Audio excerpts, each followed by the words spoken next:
Hello बच्चों, मैं वीरेंद्र देवांगन आपका अपना क्लास केमिस्ट्री क्लास में आप सबका बहुत बहुत स्वागत करता हूं।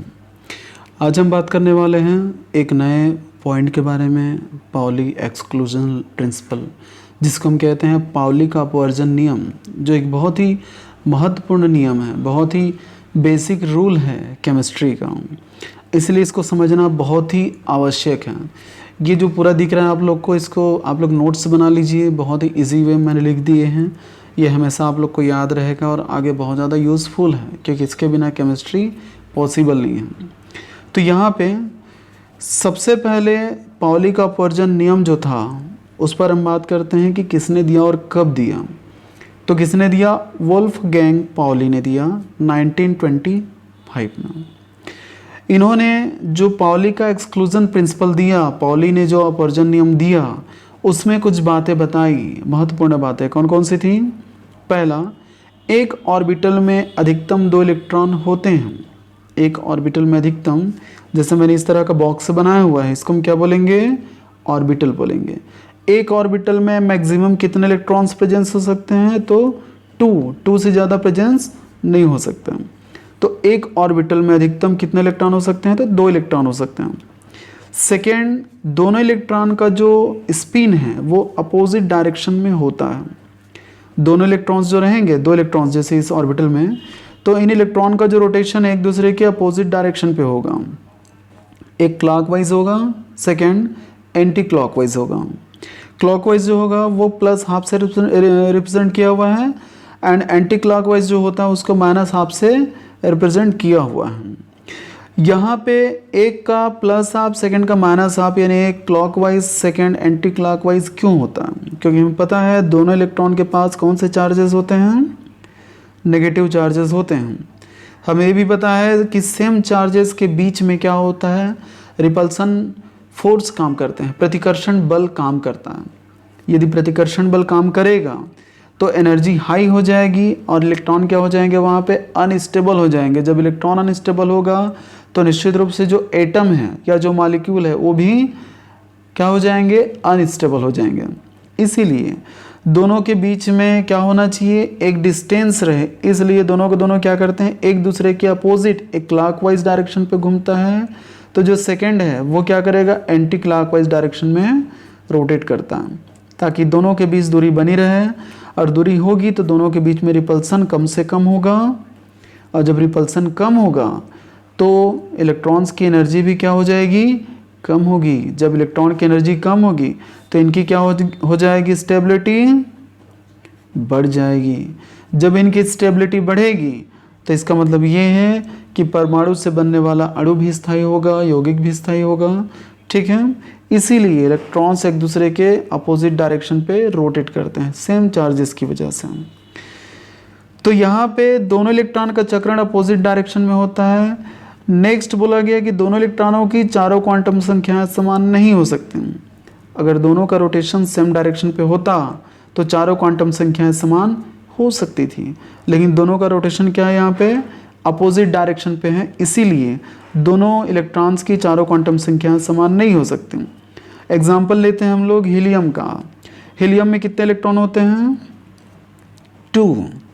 इसका मैंने इलेक्ट्रॉनिक कॉन्फ़िगरेशन लिखा तो 1s2।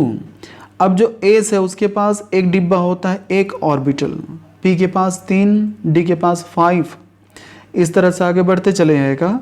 तो इसके पास 1 बॉक्स होते हैं, 1 ऑर्बिटल होता है। इसमें क्या होगा? दोनों इलेक्ट्रॉन भरेंगे, 2 से ज़्यादा इलेक्ट्रॉन नहीं भरेगा, और दोनों इलेक्ट्रॉन जो भरेंगे दोनों का डायरेक्शन क्या हो जाएगा? यहाँ पे अपोजिट, एक का प्लस हाफ, सेकेंड का माइनस हाफ। एक clockwise direction, second anti clockwise direction.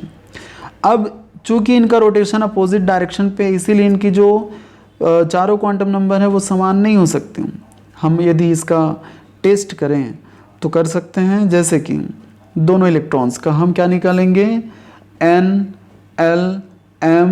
निकालते हैं। तो NLMS निकालेंगे तब क्या होगा? N का वैल्यू फर्स्ट इलेक्ट्रॉन के लिए 1, सेकेंड इलेक्ट्रॉन के लिए 1। L का वैल्यू क्या हो जाएगा? 1 इलेक्ट्रॉन के लिए 0, सेकेंड के लिए 0। ये क्वांटम नंबर के अंतर्गत आएगा। क्वांटम नंबर के बारे में मेरे बहुत अच्छे वीडियो हैं, बहुत ही सिंपल तरीके से मैंने समझाया हुआ, आप लोग ज़रूर उसको वॉच कीजिएगा। एल का वैल्यू क्या है यहाँ पे 0 0, दोनों इलेक्ट्रॉन्स के लिए हम बात कर रहे हैं यहाँ पे। एम का वैल्यू क्या हो जाएगा, एक के लिए 0, दूसरे के लिए भी 0, क्योंकि यहाँ पे एम का वैल्यू एल पे डिपेंड करता है। इस तरह से एल का वैल्यू जब 0 0 है तो एम का वैल्यू भी क्या हो जाएगा 0 0 हो जाएगा। अब यहाँ पे ये दोनों सेम हैं, ये दोनों सेम हैं, ये दोनों भी सेम हैं, लेकिन क्या ये दोनों सेम हैं?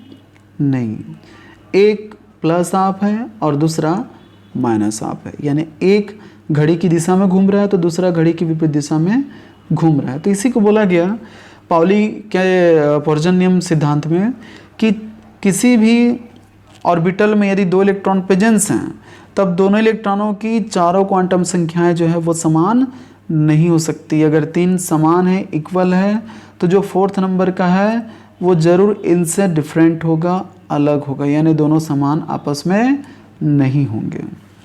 अगला एग्जाम्पल हम लेते हैं बेरिलियम का। बेरिलियम में कितने इलेक्ट्रॉन होते हैं यहाँ पे 4, 1s2 2s2।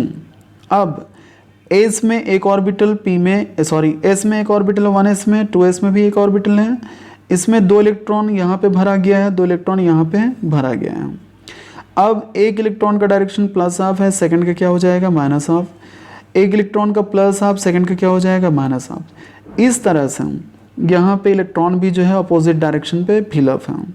मैंने जैसे कहा कि दोनों अगर एक दूसरे के अपोजिट डायरेक्शन में रोटेट करेंगे तब रिपल्सन कम से कम होगा, रिपल्सन कम से कम होगा तो एनर्जी कम से कम होगी, यानी इलेक्ट्रॉन वहाँ पे ज़्यादा से ज़्यादा क्या हो जाएगा स्टेबल। क्लियर है? तो इस तरह से पाउली ने बताया कि किसी भी एक ऑर्बिटल में अधिकतम 2 इलेक्ट्रॉन प्रेजेंस हो सकते हैं, दोनों इलेक्ट्रॉन एक दूसरे के अपोजिट डायरेक्शन पे रहेंगे, और तीसरा दोनों इलेक्ट्रॉनों की चारों क्वांटम संख्याएं जो है वो समान नहीं हो सकती। इसी अपवर्जन नियम में एक रूल दिया गया 2n² रूल। इसका मतलब ये हुआ कि किसी भी एटम का स्ट्रक्चर हम देखें तो उसमें इस तरह से होते हैं 1 2 3 4 K L M N। अब इसमें बोला गया 2 1², मतलब नंबर ऑफ सेल को हम लिखेंगे यहाँ पे, पहले नंबर के सेल के लिए 1 लिखा तो इसका मतलब ये हुआ कि पहले नंबर के सेल में 2 इलेक्ट्रॉन प्रेजेंस रहेंगे। अगर हमने दूसरे नंबर के सेल के बारे में लिखा तो दूसरे नंबर के सेल में क्या हो जाएगा, टोटल कैलकुलेशन करने पर 8 आएगा, मतलब दूसरे सेल में 8 इलेक्ट्रॉन। थर्ड सेल में कितने रहेंगे 18, कैलकुलेशन करने पर 18 आएगा। और यदि फोर्थ सेल के बारे में बात करें तो 32। तो फर्स्ट सेल में 2 इलेक्ट्रॉन, सेकेंड में 8, थर्ड में 18, फोर्थ में 32। इसी तरह से इलेक्ट्रॉन भरे जाते हैं, इलेक्ट्रॉन किसी भी एटम में या एटम की किसी सेल में पाए जाते हैं। तो ये था पाउली एक्सक्लूजन प्रिंसिपल। उम्मीद करता हूँ बच्चों आप लोग को बहुत अच्छे से समझ में आया होगा। कहीं भी डाउट्स रहते हैं केमिस्ट्री से रिलेटेड, कुछ भी प्रॉब्लम है, आप लोग कमेंट बॉक्स में कमेंट कीजिए, मुझे पता चले कि आप लोग की कन्फ्यूज़न क्या है, रिक्वायरमेंट क्या है। मेरे बहुत सारे वीडियोज़ आ रहे हैं और बहुत सारे वीडियोज़ हैं, आप लोग सारे वीडियोज़ देखिए, बिल्कुल मिस नहीं करना है, ताकि केमिस्ट्री आप लोग की बुलिस हो, केमिस्ट्री आप लोग की बहुत ज़्यादा स्ट्रॉन्ग हो। और जब भी वीडियो वॉच करते हैं आप लोग वीडियो को लाइक कीजिए, शेयर कीजिए और सब्सक्राइब कीजिए, ताकि हम ज़्यादा से ज़्यादा बच्चों तक के पहुंच सकें। तो ठीक है बच्चों, इसी के साथ आप सभी को good luck, take care, thank you.